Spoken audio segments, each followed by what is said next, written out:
4 বছর পর গেল 15 মে ভারতে প্রথমবারের মতো জ্বালানি তেলের দাম বাড়ানোর ঘোষণা দেয় মোদি সরকার। 4 দিন পর আরেক দফায় বাড়ানো হয় জ্বালানির দাম। সবশেষ শনিবার তৃতীয়বারের মতো বাড়ানো হলো পেট্রোল, ডিজেল ও সিএনজির দাম। সব মিলিয়ে লিটার প্রতি জ্বালানির মোট দাম বেড়েছে প্রায় 5 রুপি পর্যন্ত। নতুন দামের রাজধানী নয়াদিল্লিতে প্রতি লিটার পেট্রোলের দাম বেড়ে 99.51 রুপি এবং ডিজেলের দাম দাঁড়িয়েছে লিটার প্রতি 92.49 রুপি। এছাড়া দিল্লিতে সিএনজির দামও প্রতি কেজিতে বেড়েছে 1 রুপি করে।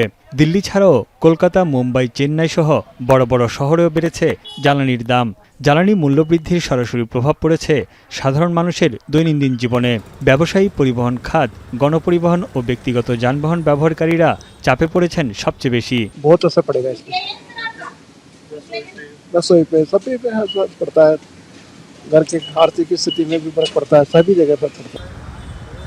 মধ্যপ্রাচ্য সংঘাতে বিশ্বব্যাপী অপরিশোধিত জ্বালানি তেলের দাম আকাশ ছোঁয়া। এতে চাপের মুখে ভারতের রাষ্ট্রায়ত্ত ও বেসরকারি তেল কোম্পানিগুলো।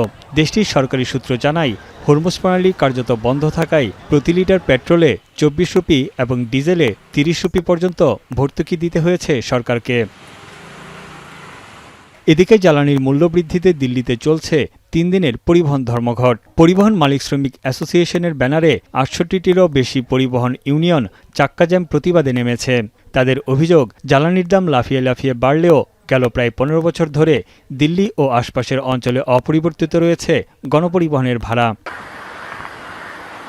ধর্মঘটের কারণে একদিকে বিপাকে পড়েছেন যাত্রীরা, অন্যদিকে ব্যাহত হচ্ছে পণ্যবাহী ট্রাক চলাচল। এতে দিল্লিসহ আশপাশের অঞ্চলে বড় ধাক্কা লেগেছে নিত্যপণ্যের বাজারে।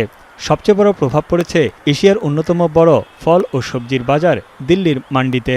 ধর্মঘটের কারণে বাজারে ঢুকছে না পণ্যবাহী গাড়ি, লাফিয়ে লাফিয়ে বাড়ছে নিত্যপণ্যের দাম।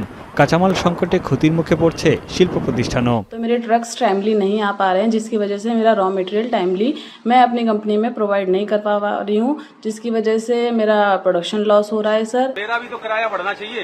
हमारा बस एक ही सरकार से कहना है कि हमारा भी प्राइस बढ़ाया जाए।